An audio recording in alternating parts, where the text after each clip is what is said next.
MSG history. We're number 1 and number 4 all time here. Fight of the night, no-brainer. Gaethje Chandler. Performance of the night, Chito Vera, Barnett, Bejeda, and Bobby Green. They all won $50,000. Congratulations. Yeah. Dana, obviously just a crazy show from start to finish. I mean, what were your thoughts on the event, and obviously being back in a sold-out Madison Square Garden? Yeah, it was fun. I mean, you guys know, you felt it tonight. The energy in here was insane. The energy at the weigh-ins yesterday was insane. It's good to be back in New York. Yeah.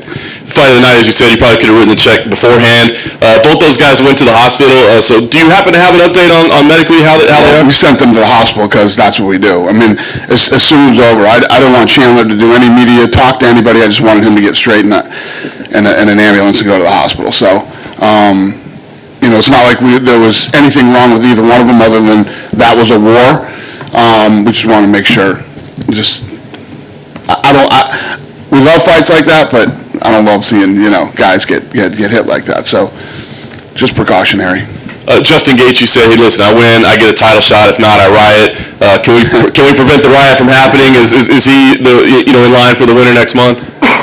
It makes sense, but we'll see what happens. Fair enough. I don't make fights the night of the fight. Let's get your thoughts on the main event. Obviously, it looked like it was going to be over early, and then Covington battles back and makes it a close fight. I mean, what was your thought on that? If Usman doesn't exist, Covington is the champion here, Usman is just, this guy's the best ever. He's the best welterweight of all time. He is on his way to possible GOAT status, and Covington is one tough dude. I mean, he is so tough.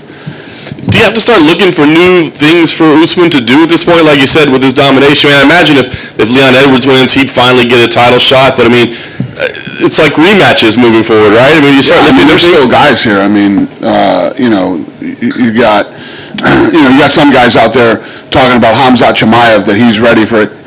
He's had 4 fights in the UFC. I get it. Listen, the dude's one of the coolest, baddest things we've ever seen, the way he rips through people. But once you break into that top 10, top 5, and let's not even talk about Usman. I mean, it's a whole nother game. He's a couple fights away. If he can beat a couple of guys, in the top 10, top 5, then we'll see. And yes,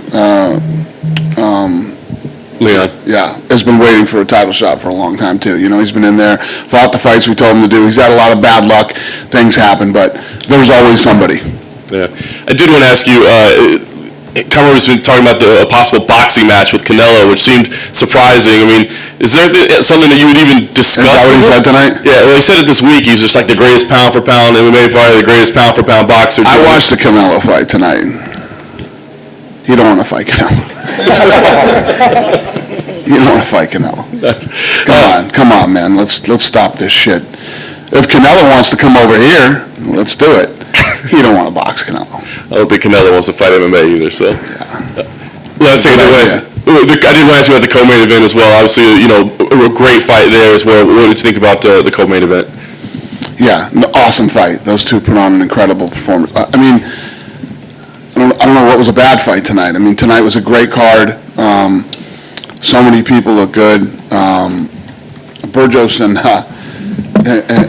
Billy had to come in after Gaethje and whatever, but other than that would have been the fight of the night. I mean, that fight was incredible. And I should have mentioned that, too. I'm going to take care of those two guys, too. They're not getting 50, but they'll get something that they won't be bummed out about. Nice. The last thing I'll ask is, like I said, I know we don't make fights, but a couple of weeks ago we asked you about Carla Esparza saying that she was going to wait around for the title shot. You said, hey, I'd stay busy. But what do you think? I mean, does she make sense as the next fight, or do you think there's options out there for Rose moving forward? No, we have an option. Yeah. You don't sit around and wait for fights. It's a really bad idea. Dana, to your right over here. To your right, Dana. Yeah.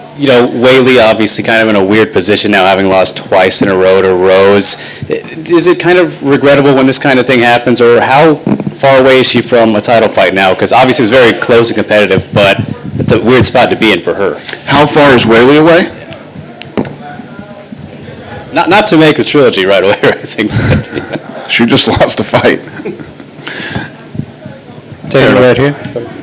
Well, yeah. Okay, fair enough, yeah. Chris Barnett, though. She's pretty far. Yes. Chris Barnett, great performance, obviously. Spinning wheel kick for a heavyweight, crazy to see that.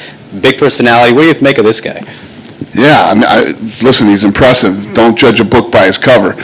Spinning wheel kick, flips, not a bad dancer either. Not at all. And Kayla Harrison said she was here in New York today. Do you know if she was in attendance at all? If she was what? If she was here at the fights? No. Not that I know of. He was here. Oh, she was? Oh, there you go. All right. Show you what I know. The backup, Vicente Luque, obviously he wasn't needed, but a lot of fans are wondering when we might see him back. He's obviously another guy at welterweight who's on a great run right now. Yeah, I don't know. The last thing on earth I'm thinking about right now. Some of the guys on the prelims, the debut of Alex Pereira, obviously a lot of people saying he might have the path to Adesanya after their kickboxing background. What were just your general thoughts? He looked damn good tonight, He did a great job defending the takedown and then, got the guy where he needed him and incredible flying knee. And then Ian Gary, obviously it's very lofty to say anyone could be the next Conor McGregor, but certainly he has a couple of those ingredients. Just what were your thoughts on his debut for being such a young guy? Yeah, I don't think there's ever going to be another Conor McGregor, but he'll be whoever he is, and you know how the Irish support their own, so if this kid stays on a run and starts to do great things, I'm sure we're going to see big things from him. How does Dana White celebrate in New York? Start the what? How do you celebrate in New York City? A big event like this. So how do I settle what? Celebrate. Celebrate? Yeah. I'm going to fucking sleep, man. I'm old. I can't do it like I used to. I'm very happy. We've had an incredible 2 weeks, back-to-back incredible fights, and, I'm tired. Dana, over here. Yeah. Have you spoken with Frankie Edgar? He was a little upset over that stoppage against Marlon Vera. I love Frankie Edgar. He's wrong. It was a great stoppage. Even when Frankie, was on his knees and arguing with the ref and everything else, when he still stood up, he wasn't right after. So it was a good stoppage. Chris Curtis, too, I think, was one of the bigger underdogs on the entire night, moving up a weight class to fight Phil Hawes. What did you make of his performance? And thereafter, I think he had like 30-something fights before getting into the UFC. Yeah, no, he looked strong, he looked good, man. And, yeah, his performance was great, too. I got to give him something, too. That's a good idea, yeah. He was back here pleading for bonuses. I think he's ridiculously It's broke. coming. It's coming. What did you make of Bobby Green's performance, too? He looked awesome. What was crazy is when he threw those two punches, he was squared up. And, yeah, it was very impressive. And finally, what do you do with Edmund Shabazian now? He had such a bright future for so long. He had that countdown for he wanted to be the youngest champion. Now he's 3 losses in a row. Where does he go from here? I don't know. You give him another fight and see what happens. And I don't know. It's crazy how fast things can turn in this sport. 1 minute you're on the rise, next minute you're on a skid. It's a rough sport. Hey, Dana. Yeah. You've now had The Rock and Halle Berry presenting belts here at the Mecca, New York. Which one did you have more fun as a sidekick with inside the octagon? They're both fun.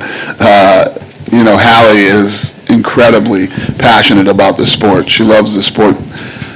That she just did a movie about the sport that's coming out soon. So, I'm going to support her however I can in promoting her movie. And because this is the Mecca, this is New York, do you think there'll be a trend to have a figure like that presenting belts every time we're here in New York moving forward? No, it just sort of worked out this way. Her and I had during the pandemic, we were part of a charity that Ruben put on for fanatics, and people bid to go to dinner with us. So we had the dinner last night, and she flew in for the fights and the dinner. And last question, I know we're not thinking too far ahead here, but now that this is all said and done, this fight between Gaethje and Chandler, any idea what you're going to do with Beneil Dariush, who's on such a winning streak, the number 3 guy in the division? What did you ask me? What am I going to do with who? Beneil Dariush. Yeah. Yes, we do.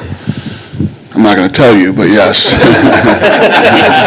We'll try in a few days. Yeah, all right. Dana, right here in front of you. Kamaru is now 15-0 in the UFC. The only one with a longer winning streak is Anderson Silva, who started 16-0. Is this run something? How special is this from what you're seeing here? I'm telling you, this guy is is very special, man. He's damn good, and I think he's the greatest welterweight ever. He's obviously the pound-for-pound best fighter in the world right now, and he's one of the guys that we could all start arguing with about soon, about GOAT status. This guy, and he's fighting everybody. It's not like he's only fought this guy, didn't fight. He's fought everybody. He's starting to come back the second time around now and beat guys.